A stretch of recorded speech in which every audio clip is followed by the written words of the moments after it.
How do you feel about plastic surgery, cosmetic surgery? Nothing wrong with it. I say do it, whatever makes you happy. Please, but just don't hurt yourself. Be smart, be safe. Like, gosh, do your research. Because I know a lot of females out there just willing to just go and do it, but they haven't really done the research. I'm not going underneath no knife unless I know who the hell is doing it and how long I'm gonna be doing it and what the hell's going in me. So yeah. Have you ever gone under the knife before? No. This is homegrown. Natural. Oh yeah. Ever been accused of a fake body part before? Nah. Everything match. Thighs match, ass match. Has there ever been a thought to enhance something? Absolutely. Yeah. I probably get my boobs done. I've always had like something that's like in the back of my head telling me, get your tits done, get your tits done. I'd probably do my boobs. Now, has it just always been a thought, or have you taken it a step further and gotten some sort of consultation about it? No. I'm pretty sure if I went, they'd be like, you need to leave. But I really thought about that shit. I really want to I'll probably, one of these days, if I really build up the courage, I might go and be like, hey, how much it's going to cost? And are we talking about like a breast augmentation where it's a bigger cup size, or are we talking about like a breast lift? Oh, I want a cup. I want triple D's. Is that one? Maybe a F. You want to go that big? Go big or go home. Now, is there any way that could be achieved aside from going under the knife? I'm sure. They got those pills. They got the creams. I don't know if those work, but I'd invest in something like that before I decide to do the knife, because that might hurt. But you personally, even though you've thought about it, you've never went either of those routes, the pills or the cream. Nah. Why not? In my mind, I figured cream, I don't have time for that, or the patience. And what if it don't work? And what if that stuff actually hurts my skin? I got soft skin, so I don't want to fuck that up. I know in a previous segment you used the phrase model. There was at one point in your career you were considered a model? Mm-hmm. And are you still considered a model, or that was just a point or a phase in your career? Oh no, definitely still consider myself a model. I modeled for years before, Instagram came around. So when Instagram came around, it just elevated it to a different level. And to be honest, I don't really think to myself oh, I'm not a model because I'm on IG. No, I am a model because I am on IG. I make my IG poppin'. I mean, there's a lot of females out there that are gorgeous, I think, that need a lot more followers than they have. But maybe that's not what they're looking for.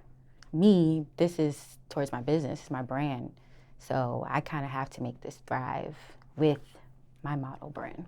Why do you think that happens sometimes? Gorgeous women don't have those followers to match. I think because they not looking for the clout.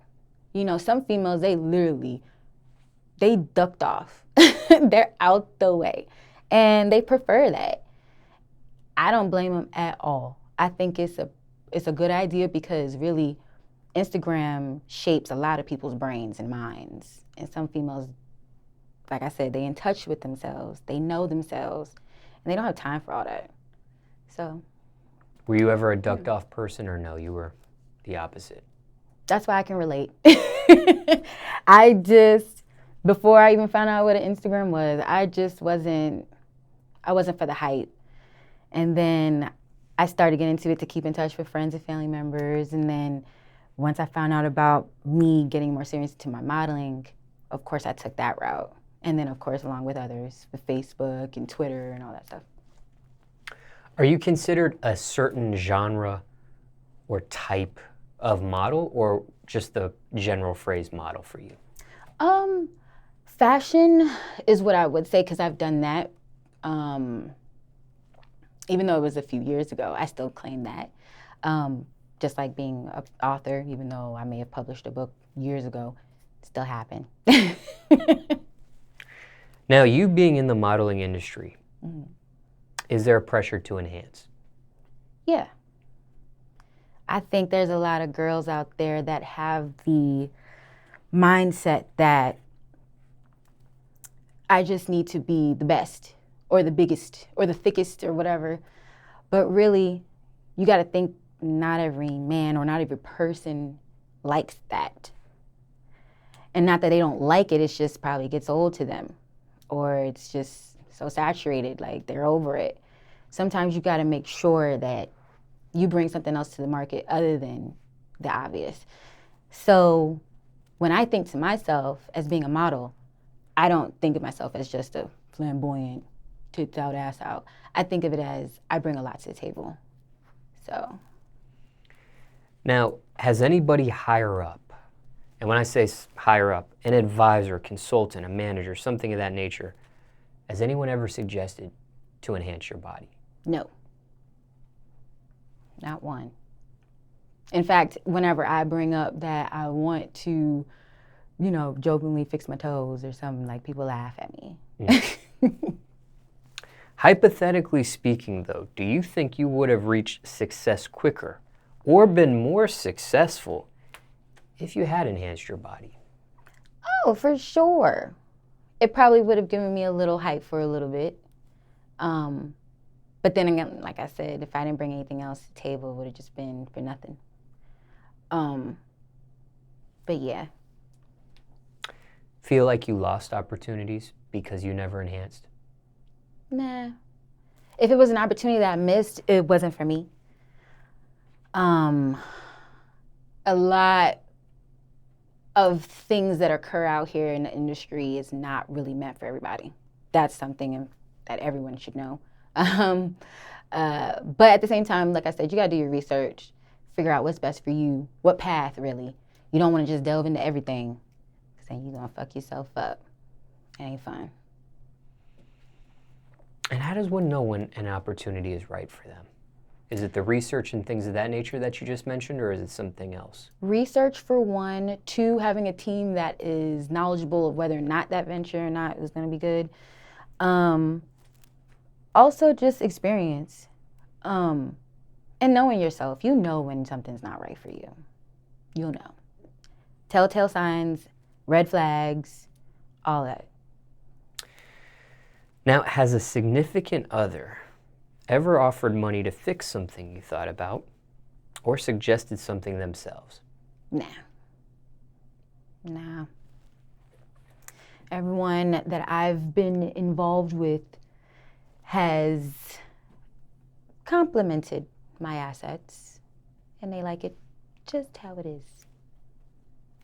Now, if somebody was watching this right now, let's say a doctor or a company, and you researched them and they were exactly what you were thinking they were, and they offered to do this for free, like a breast augmentation. The boobies? Would you take it? Yeah. Well, you said for free? Yeah, if they just did it just because they see somebody watching this interview, they like your personality, they like your attitude and everything that you are and who you are, and they wanted to do this at the kindness of their heart. Oh. Would you take it? Yeah, we might have to make that arrangement. I get them done. But... And this is if everything checked out. I was going to say, wait, if it checks out? No. You research the doctor, the company, everything checks out. They're thorough. They've got a great... Would you take it? Yeah, I'm taking it. Let's get ready.